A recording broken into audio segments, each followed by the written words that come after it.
everyone. I'd like to welcome you to Cortland County Historical Society. If you've never been here before, thank you for coming today. My name is Tabitha Scoble. I'm the director here. And I have a few things to talk about before we introduce our speaker. The first one is your cell phones. If you have a cell phone on you, please remember to turn it on, vibrate, or mute until after the program. Real historians don't use cell phones. We use Morse code. Touche. I'm done. So next week's program is Evan Falkenberry. If you don't know Evan, he is a professor of public history at SUNY Portland, and his book is entitled Full Power, the Voter Education Project and the Movement for the Ballot in the American South, and that's what he'll be discussing. Also, speaking of books, we have a brand new book. It's 60 Years of Cortland County History. It's called A Journey Through Time, and we have copies of those for sale today. We're going to be at the Pumpkin Fest this weekend selling those as well. And if you would like a copy, just let us know at the end of the program. Refreshments on the back table. If you haven't helped yourself already, please do. There's plenty to go around. And without further ado, I'm going to introduce Martin Sweeney, our speaker today, who is also the town and Village of Homer historian, and an all-around awesome teacher, I hear. I didn't have the privilege of having him in school because I didn't go to Homer school. You dodged the bullet. I did, I guess. But thank you for coming, Martin. Thank you very much. My pleasure. So for the sake of the video, this is October 2nd at Cortland County Historical Society, and this is Lunch and Learn. And my name is Martin Sweeney, and I'm the town and Village of Homer historian. And I thought I might share with you today some thoughts I've had about how I have evolved as a person, as a professional, as an historian, my interest in the past, and how book writing for me has evolved. What strange turns life take. If I tend to sit up here too much, it's because I am exhausted. I have just come from spending 3 days with my 4-year-old grandson. He is a great joy. He is bright. He's wonderful for a child who was born as a preemie, and I held him in my hand when he was a preemie, 2 pounds, 2 ounces, several months early, and if it had happened to me back in 1946, I wouldn't be here. It's amazing, the technology. But he exhausts me, and not just physically, but intellectually. He asks questions. Everything is why. And of course, those of you who have children and grandchildren and nieces and so forth understand exactly what I'm talking about.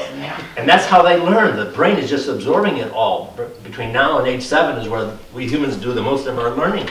And he'll say, well, why is such and such, such and such? And I'll try to explain. And he'll say, but that leads to another why, another why, another why. And because isn't good enough. And I say, well, I don't know. And the next thing he says to me is, well, make it up.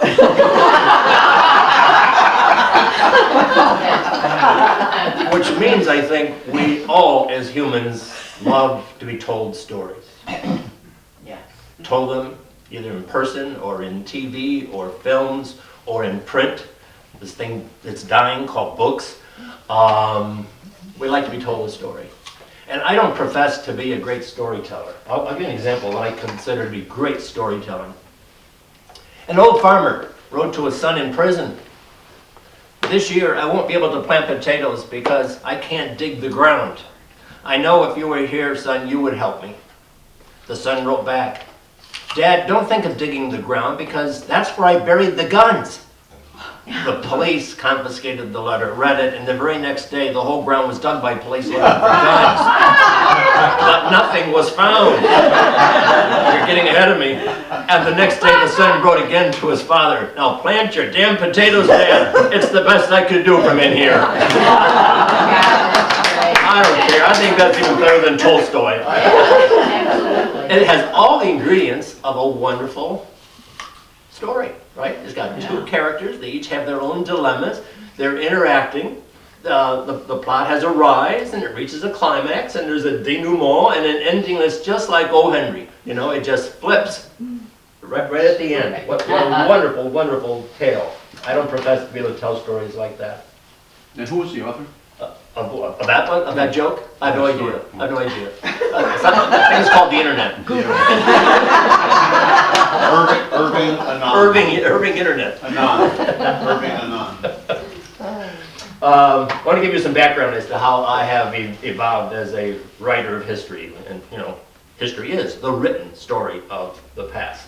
whatever appears in tonight's newspaper. The minute it hit print, it's history. That's it, whether it's printed correctly or not, fake news or not, it becomes history. For me, I think the whole thing began when I was in 3rd grade, as I can recall, in Homer Central School, 3rd grade, and we put on a play that year about the Pilgrims and signing of the Mayflower Compact. And I don't know whether I was given the role of John Alden or who it was, but all I knew is I went home for lunch, as we did in those days. We lived in the village, you went home and you just were told, don't get any cards with strangers. Well, why not? You just don't. And couldn't wait for Mother to put on my fake buckles over my dark shoes and put on my pilgrim hat and my fake cardboard collar. And just by putting those items on, I became a pilgrim. And it became very real to me. And this thing called the Mayflower Compact became very real to me, what I was signing and so forth. And I know when the production was over, as in the case of other productions I have been in, depression sits in afterwards. It's like, that's it? It's over? Oh, what a letdown, what a letdown. And I remember at the time, I think it was on Sunday nights, there was, what's it called? Walter Cronkite with You Are There? You Are There. Oh, I love that. I look forward to You Are There. And I remember when they were interviewing Anderson at the fort at Fort Sumter while they're being bombed the living daylights out of them. I thought, this is the greatest stuff. Forget the commercials. Get back to talking to this guy. This is great. I like the way history became real. Then in 5th grade, I had Mrs. Merrill. I think it was the first time I was formally introduced to this thing called the Civil War. And I stumbled across in Phillips Free Library this book. This is not the original, this is mine. I didn't walk out with theirs. Lincoln's Third Secretary, edited by William O. Stoddard Jr. It's based on the 2 volumes, leather-bound, that are now housed in the Detroit Public Library by William Osborne Stoddard. His son condensed it down for somebody like a 10th grader, which I was at the time. And I thought, wow, this is great. Somebody who worked for Lincoln. I mean, Lincoln, who else is there to work for? Awesome. And to think that this guy was born on my street, number 5 Albany Street, where Liz grew up. And she never told me she was living in a historic place back there. Thanks a lot, Liz. Maybe she didn't know either. You know, we were young. What do we know? And here I'm discovering this. This is so awesome. That's what I first found, this connection between Homer and arguably the greatest president ever, held the Union together.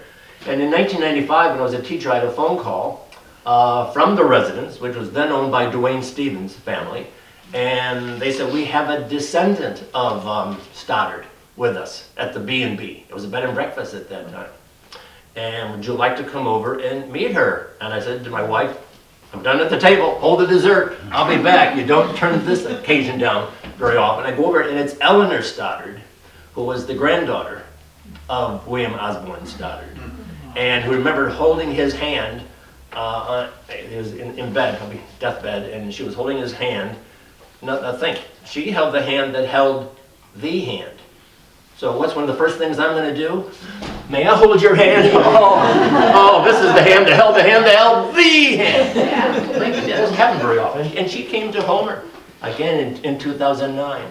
She has since passed, but she came when we had a celebration. So one of my cherished possessions is where she signed this as granddaughter of WOS and niece of WOS Jr. Oh, wow. So nice. I kept this.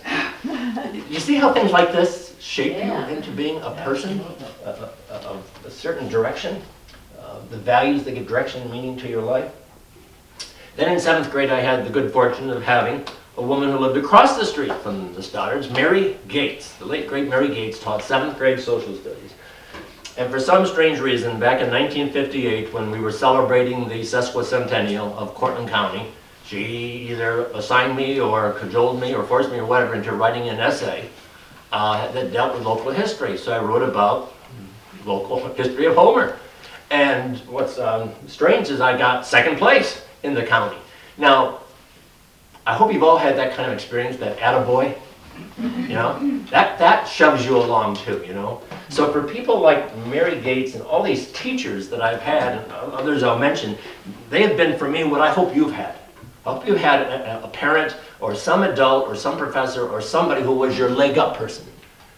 You know how back in the colonial days, you know, the slave had to hold their hand down so the master could get up into the saddle, and then you slapped the rump of the horse and said, on your way. And if you really didn't like your master, you really gave that horse a slap. But that was a leg up person who got you on your way, on your journey.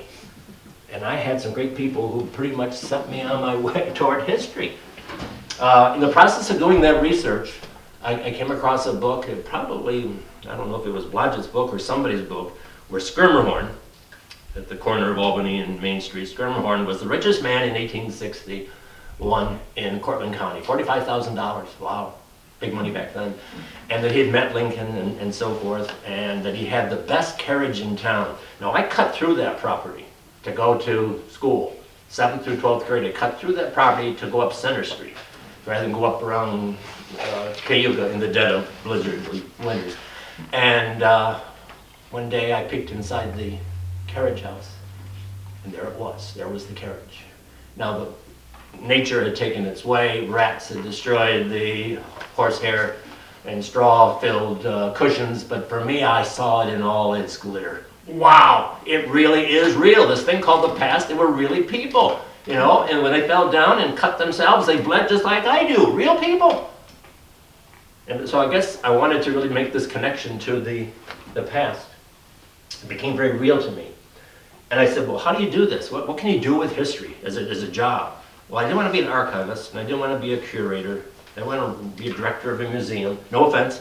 It wasn't me. It wasn't me. And so what's left? Teaching history. And I'm so glad I did. I went to SUNY Cortland for secondary social studies education. I got my bachelor's there and my first master's there. I had a couple articles published in academic journals, encouraged by Dr. Ralph Adams Brown, the late great Ralph Adams Brown. Once again, what a great leg up person. Oh, and so you can see the direction I'm moving in here. So I ended up teaching for 38 years, 36 of them in Homer and 2 at Southern Hugo Central School. And I loved it because before there was the Common Core curriculum, I got up just in time, I was allowed to dress up and put on costumes and become these people. Can you see how the 3rd grader in me and the you are there type of thing is coming out? And if you want to make history real, you've got to bring it from the ground level. You've got to make it walk for them so they can relate. Because otherwise you're just covering a bunch of dead people and old facts. And I don't know how I ever really got into it when you consider the way history was taught back in my day. Here's a worksheet, memorize the facts, check quiz tomorrow. Boring, but for some reason I liked it. But that's not the way to teach it. Not the way at all. So I decided I'm going to teach it the way I wish somebody had taught it to me. So you put on costumes, and they allowed me to continue teaching American history from pre-Civil War to the present. And that meant another year of history being added on every time. Now I think they cover up to Civil War in 7th grade. They wanted to go and give it to 7th graders. And they said, but we won't take it from you, Martin, not till you retire. We'll let you keep the Civil War portion. Because that's where I was at. I wanted to begin the course by relating it to Eli DeVue and Francis Bicknell Carpenter and William O. Stoddard, local people who had a connection to Lincoln, and make it come down. History doesn't become real to you until it's local and personal. So I've had people come up to me and say, I never cared for history when I was in school. Only now that I'm more mature, I have an interest in it. But it was just memorize who, what. It wasn't in terms of cause and effect, why. It wasn't answering my 4-year-old grandson's question, why? Why? Why is the sky blue? Why do we make black people slaves? Why? That's what we have to be able to address. So I love being able to dress up. I was told with the Common Core curriculum I probably couldn't do that anymore, because the Common Core curriculum is supposed to be such that when a person leaves my classroom to go to Iowa because Dad changed his place of employment, they don't really lose anything. I mean, but where do you bring in local history? It used to be in 4th grade. I don't even know that it's even allowed there by the Common Core curriculum. Local history, because apparently we just aren't local anymore. We don't put down roots. We're such socially mobile people that we just pass through. Who cares about the past? Sad. But I loved it. I love making the past come alive. I don't go to the movies a lot, but I think of the past cinematically. You can see why I might do so. And I think I tend to write that way. Around 2008, I started thinking of retirement and what my bucket list should be. And I kind of thought I'd like to be a local historian. Josephine Brown, the late great Josephine Brown, held the job of town historian at that time. But around 2009, things began to click. I was getting ready to exit my last year of teaching, and Josephine Brown stepped down, and the town appointed me as local historian. And now I'm part of the village historian as well. So that part of the bucket list was taken care of. I wanted to join a civic organization to kind of get back to the community, so I joined Rotary for 5 years, and that was great. I wanted to still continue to be in education, so I was on the Homer School Board for 8 years, kind of keep my thumb on the pulse, and to try to offer a perspective, a teacher's perspective of some long standing, as to what's good for kids. Are you sure you want to remove that from the budget just because it saves money? If you do, this will happen, this will happen, this will happen, and look what happens to Johnny and Mary. Do you want that for them? Oh, we hadn't thought of it that way. So I was glad to be able to have that kind of a offering to make. And I wanted to write. Because that's what history is, written story of the past. I wanted to write. And I started toying with the idea of writing historical fiction. Well, that'd be fun to be more creative. And my wife said, no, you don't do that. You write truth. You write truth. And she's right. The first thing you do is you write truth. So my last year of teaching, in 2009, was the same year that we had the celebration of Lincoln in paint and print in Homer, a week-long celebration of the bicentennial of Lincoln's birth. The idea was that of a fellow educator, an art educator, and a fellow board member, Dave Quinlan. And we got it approved by the National Bicentennial Commission. We were on their website and we could use their logo. The second commissioner, co-commissioner, Harold Holzer, the esteemed Lincoln scholar, came to Homer and for a stipend. The state came up with the grant money. He spoke twice, spoke on Carpenter, spoke on Stoddard. So we definitely have a not supposed connection between Homer and Lincoln. We have a definite. 3 biologically unrelated connections there. And I remember during one of the Q&As, it was very embarrassing for me. Harold was ready to take questions, and another teacher, retired, stood up and said, I don't want to know when Harold comes out with his next book. I want to know when Mr. Sweeney is coming out with his. Please, don't embarrass. She got this because I had put installments in the Cortland Standard about the Homer connection, since I figured maybe people didn't know about our 3 connections to Lincoln. So I put in these installments, and that question actually got me thinking, well, maybe that could be the basis of chapters. I could expand it, and as a result, this got produced in 2011. Lincoln's Gift from Homer, New York, a painter, an editor, and a detective. The painter is Francis Bicknell Carpenter, who did the painting called The First Reading of the Emancipation Proclamation Before the Cabinet, the only historical painting of Lincoln that hangs in the U.S. Capitol building today on the Senate side. Stoddard, born in the Waffle House,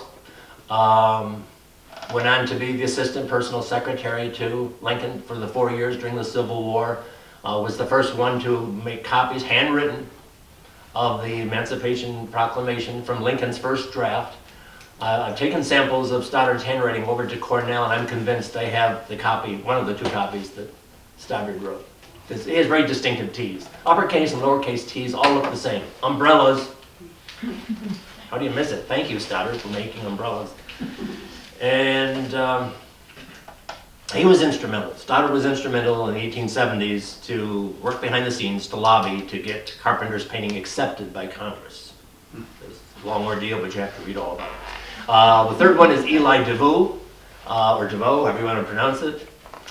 One of 13 children, born up on the Scott Road in the town of Homer, went on to be a detective and happened to be able to help thwart a possible assassination attempt in 1861 on Lincoln as he was passing through the slave city of Maryland in the slave city of Baltimore in the slave state of Maryland on his way to be inaugurated the first time.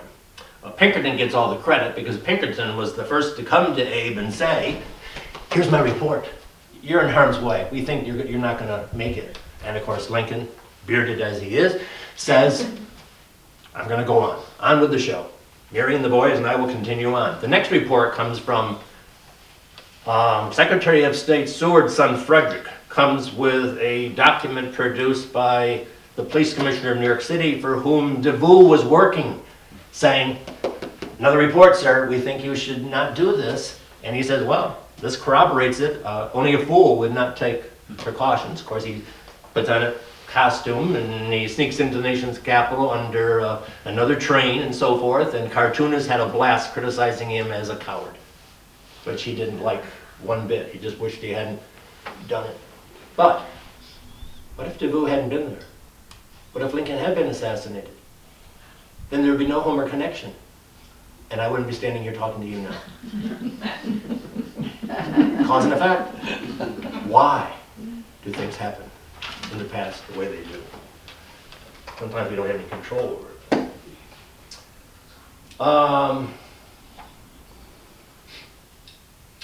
So Dave Quinlan had helped me somewhat because he's an art educator and he could tell me about artist techniques, and he's become quite the expert on Carpenter and his techniques and so forth. So he helped me with that part of it. And in the process, he told me that the story about a great-great-uncle of his who had been murdered in 1894. And I said, "Where?" "Here in Homer." "Oh, well, really? Who did it?" "We don't know." I said, "Mean it never was solved?" "No." "It's still a cold case?" "Yes." And I said, "Well, I'm looking for possible another book to write.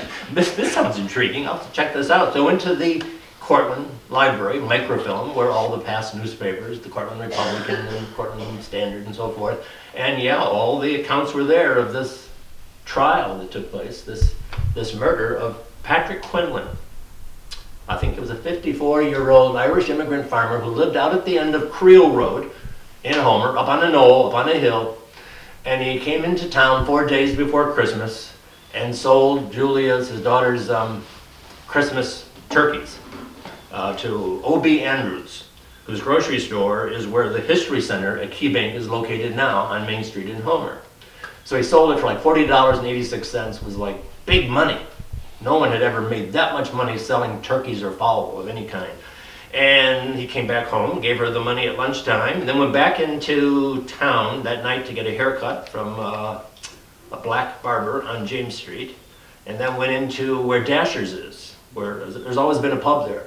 Always. I think it was Doyle's Pub. He went in there and, of course, made his brags. And people heard him talk about how much money he possibly had on him. And he had his last 2 drinks in this world and went out the back door, and 2 ne'er-do-wells went out the front door. And he didn't make it home. About a quarter of a mile on the Creel Road before you head up the hill, Bishop Hill Road now, I guess it's called. He was bludgeoned to death. The 2 guys were arrested, and it was a trial, but they had enough people come forward with alibis to attest that they went drinking in every single one of the 6 bars in Homer in 1894. I kid you not. That was where you went for entertainment, right? I mean, we didn't have TV, we didn't have internet, we didn't have radio. We had bars where you went and you told stories and gossiped and politics and drank and darts and cards. That's how entertainment was back then. So they got off the hook, and it's a cold case. And I said, well, I'll put it together as a fundraiser for this institution. I got no money from this, I didn't want any money from this. The design of the cover was by Dave Quinlan. It shows the village green in 1894, kind of spooky moonlight, lights coming through the academy building and the churches on the green, and there's a little bit of a drop of blood coming down here. I know, I'm perverse, what can I say? And so that became a fundraiser for it. this institution. I don't know how well it's done, but I remember when they were putting it together, the late great Dr. Len Ralston did the editing, did the proofreading. Oh, yeah. And I remember him saying to, well, Mindy told me, that he said it's not badly written and there weren't that many mistakes, but it doesn't go anywhere. Well, Len, if you're still working back there, let me tell you, life doesn't always work that way. Life doesn't always go somewhere. You know, this thing called life is not a movie made for television with happy or not so happy endings. Sometimes it just stops abruptly. But I said to myself, okay, Len, I'll take the bones of this book and flesh it out and make it into a novel. Now, wife, I'm going to do fiction, fictional history. You can see what that's like. Be creative. And in my world, the bad guy is going to reach the end of his rope, not the researcher. So, after 5 years of working, I placed the flesh on the bones and produced the Suffragette Saga. What I decided to do was I wanted to find some kind of event that would make a great history lesson for junior high and on up. And what better lesson than what we're going to celebrate next year? 100 years of women voting. And you females had one heck of a time getting that vote. So I wanted to bring it down and make it more personal, make it walk, make it become alive. So Julia, well, I changed the names. Julia, Quinlan became Julia Rourke. I kept her age. She's in her 30s. Her brother Tom. I remember a man calling up when he read this and said, I live near the Creel Road, and I don't know what's wrong with that Tom, why he didn't stop to pick up his father at the side of the road. He must have been dim-witted. I said, that's it.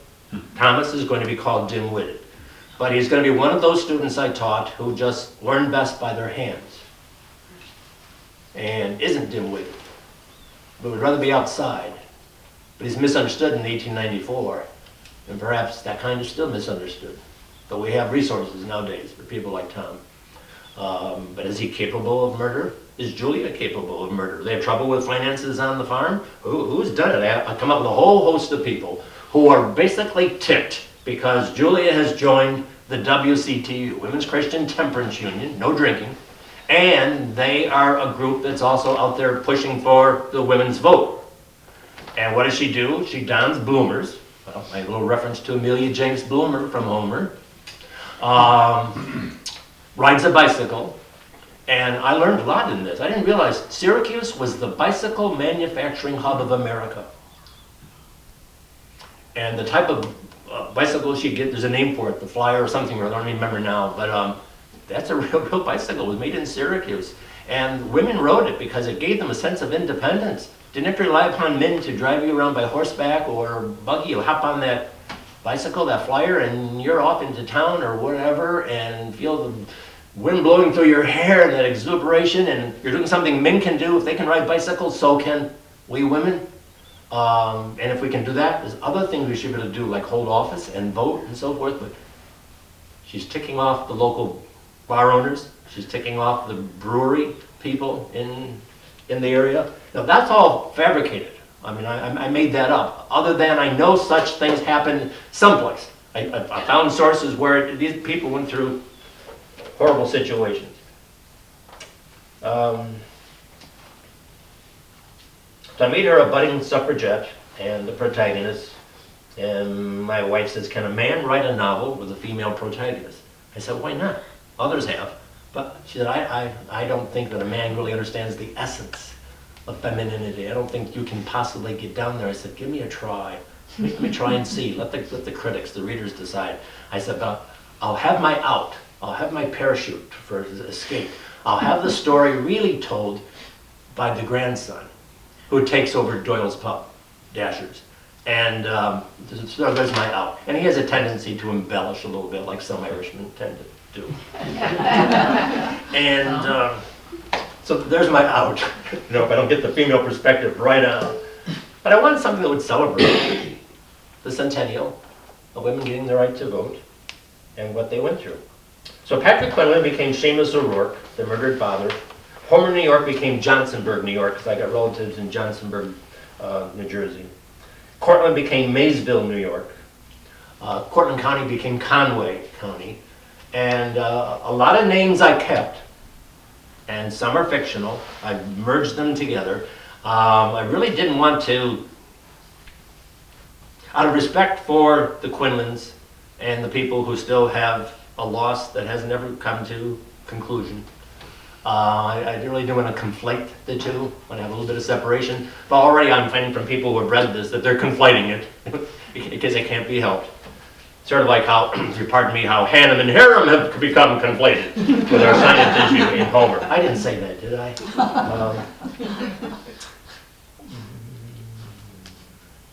Let me give you a couple excerpts. Do we have time here? Where's the clock? Yeah, I wanted to.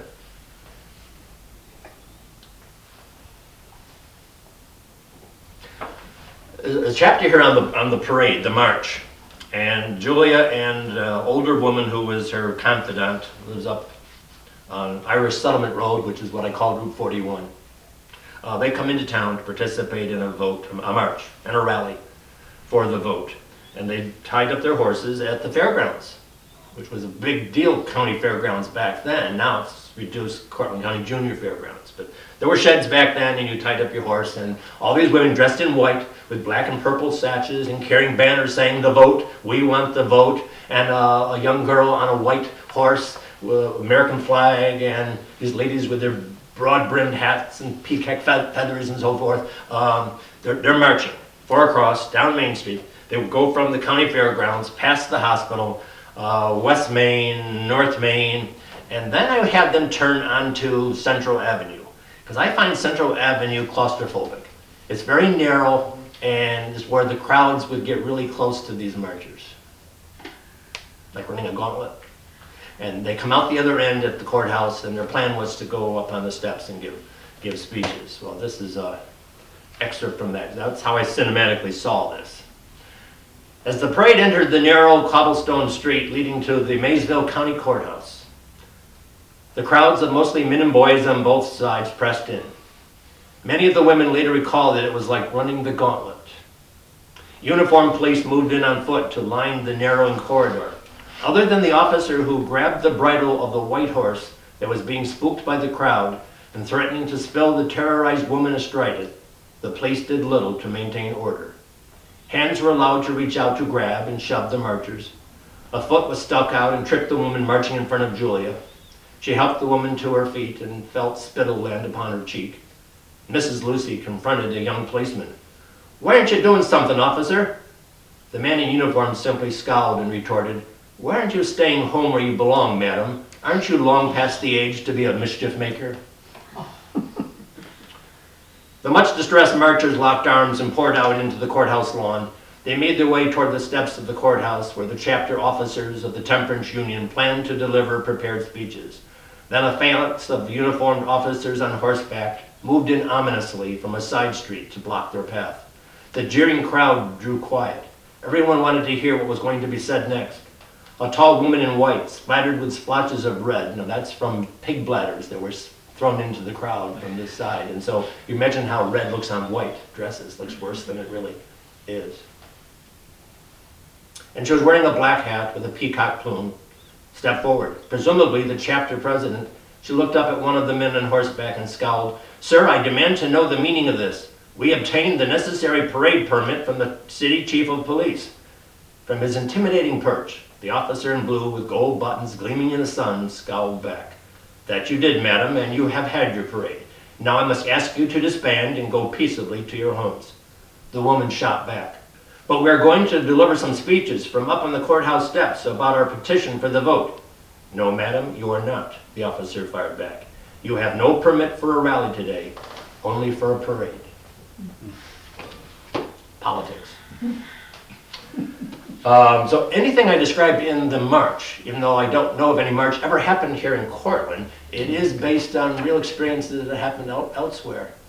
having cigar butts thrown at you and being called all kinds of names, and those few men who dared to participate in the parade being called henpecked husbands and so forth. And in this particular march, a young girl grabs the flagpole and rushes between the horses, attempts to get up the steps to the courthouse, and she can't get past the horses. The horses rear up and she gets knocked down and she's stomped to death. The American flag is over her, symbolism. And such things happen. The worst situation I came across was a suffrage parade that happened the day before in Washington, D.C., the day before Woodrow Wilson was inaugurated. Check it out. It's scary. Wilson was opposed to women getting the vote at that time. Let me read you one more chapter that shows you. Imagine this being in Dashers, Doyle's pub, and it kind of shows you the plot, I guess. Upon learning that the Maysville chapter of the WCTU had voted to travel to Syracuse at the end of June to march for suffrage with other chapters in the state, Patrick Kinney, the personification of bitter resistance, had a question for Seamus.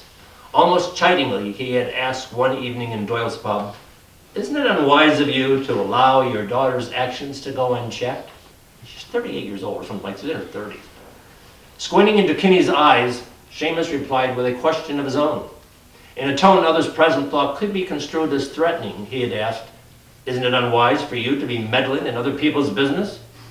"Now don't be getting your feathers all ruffled, Seamus," Kinney shot back. "I mean no ill will, mind you. It's just seeming odd enough to some folks around here for your Julia to be participating in a suffrage march in Syracuse. But riding a bicycle and wearing men's pants to boot is a mite unnatural, don't you think?" Seamus knew exactly what Kinney was referring to, and he tried to keep himself in check, but he could feel his face getting hot with anger and embarrassment. The anger was from Kinney deliberately hassling him in the presence of other men in the pub. The embarrassment was from having it out and about that his Julia was, indeed, planning on being part of a contingent in the march in Syracuse that was going to be drawing attention to the cause of suffrage by wearing their bloomers and riding bicycles. Besides, he might be critical of his children, but no one else could be. Here in the pub, it was either flight or fight now, and Seamus chose to stand his ground. "They're not men's pants she'll be wearing, I'll have you know," he said, glaring with disdain at Kinney. Smugly and full of self-satisfaction, Kinney responded with a smirk. "Oh no? Then what would you be calling them? Pantaloons?" This last comment brought forth laughter from the men at the bar, who had been attracted to the escalating volume of two male voices. Even Calvin Stone, off in his personal corner table in the pub, lifted his head up to take in the heated interaction. "Bloomers, damn it, they're called bloomers." Seamus couldn't believe he was actually saying the word bloomers in public. He came up close to Kinney and poked him hard in his sternum with his finger as he calmly declared, "They are bloomers, Mr. Kinney, and I will thank you kindly one last time not to be concerning yourself with matters that involve any of my children." Judging by Kinney's facial reaction, he must have been poked with a finger of iron. With alcohol prompting him to make another comeback, Kinney started to speak. But Seamus beat him to it, determined to have the last say. "Perhaps you can comment on other people's children when you are man enough to sire your own," blurted out Seamus. The comment hit with the force of iron, too. It was a well-known fact that the Kinneys were childless and incapable of having children. Deep within, Seamus wished he had not said it. It was literally hitting below the belt. Kinney was stunned by the remark, but then recovered enough to physically make like he was going to engage Seamus in some fisticuffs. Men standing behind Kinney grabbed him and straightened his arms before he could have at him. Seamus simply stood his ground, lifted his pint of ale to his lips, and swallowed the remaining portion. Licking his lips, he returned the glass to the counter of the bar. All the while, he was staring Kinney down. Doyle came around the corner of the bar to intervene out of concern that a brawl might be erupting. Seamus took Doyle by the hand, shook it firmly, and with a smile simply said, "Good evening to you, John. As always, it's been a pleasure." Then he headed for the back door with head erect. Kinney, being restrained with his hands clenched, blurted out to the departing man, "You're going to be sorry, O'Rourke. You're going to be sorry." So another possible killer who's upset with a man who can't control his daughter because she wants human rights. right. So, what I've done here is I've melded real and imaginary characters, and in the back there's author's notes that explains what's real and what's not. I threw in places like Dog Hollow Road. That's in Truxton. That's not here in Homer. I just love that name, Dog Hollow Road. I mean, it's got personality. I love that. I'm putting it in the book, so I did. The lessons I've learned from this, fiction writing and getting published as a novelist, unless you're self-published, it's hard. You better be prepared. I thought I had to have an agent, so I send out query letters to agents. I'm trying to find a publishing house, and the results you get are lots and lots of rejection. You got to have a tough hide in order to take all those rejections. And some are nice, and they send back saying, you could fix it if you did this. So I did. I took their advice, and I made changes. And I hung in there. And then there's the question of what's factual versus entertainment. I've got a friend who has a friend who's a professor of screenwriting, and his advice to his students is, don't come up to me with your papers in which you say to me, but professor, that's the way it happened. Entertainment value over fact. So for an example, I've tried to keep right to the facts, but a couple places I took liberties. The real term is suffragist, not suffragette. That's a British term, but I just like the way it sounds on the tongue, suffragette, than suffragist. I don't think that the Quinlans or the O'Rourkes out at the end of Creel Road would have had a telephone in 1894, but I do know that the blurb that they put in the paper advertising that there would be reward money for finding the killer, there was a telephone number listed. Now I suspect that may not have been their phone out of Creel Road, but it might have been a lawyer here in Cortland who could have been contacted, but I left it as theirs. Entertainment over fact. So what's next in my bucket list? Well, I've already satisfied part of my bucket list. I put together, because this is the bicentennial year, not that Homer seems to have done much about it as a school, bicentennial year for the school. We've had a state-approved school on the green ever since 1819. So I put together a brief history of education in Homer, and this is put out by the Landmark Society of Homer, and I get some of the proceeds and they get the rest as a fundraiser, and that's something I wanted to do before I kick the bucket. I'd like to think like I might put together a book of poetry, so that way I can say I've done nonfiction, fiction, poetry. So I've got some poems I've put together, I might do that. And I really would like to do a biography of the man who owned that desk, Albert Haskell Jr., district attorney in the 1920s and 30s, who I found drove the Ku Klux Klan out of Cortland County. I found that awesome. I knew he had been a state assemblyman and so forth. He had a daughter named Jean, who married my uncle Bob, so I'm connected that way. I'm related. See, history becomes real when it's local and personal. He left scrapbooks like you wouldn't believe. I don't know if that was common practice back in those days, Yes. to just do scrapbooks. Yes. But he must, I get the sense that he knew he was going to be just below the radar of fame and leave scrapbooks for me. So I had the cousins bring me the scrapbooks, so once again I didn't have to travel. Any more than I really had to travel to write this. All I had to do was come down here. Because Mary Bartlett Cowdery became an expert on the paintings done by Carpenter. In the 1930s through 50s, she determined she was going to write a book that was a compendium of all the portraits Carpenter ever done, some 400 or 500 that he had done, where they were located, and there's a little bit of history in each one, but it was a daunting task in that time period. You didn't have email, so everything was typewritten, and she finally gave it up and decided she was going to give all of her notes, so it wouldn't be a total waste of a project, to either one of two museums in New York City, art museums, or, as she did, Cortland County Historical Society, not far from Carpenter's birthplace, 5 miles up the road. Must be, all I can say is, thank you, Mary Bartlett Cowdery, making my job easier. Another step-up person without even knowing she's a step-up person. So, in conclusion, I guess I've been a storyteller all my life. Now I've got to do stories for a 4-year-old grandson. I've told stories in the classroom as a history teacher, true stories.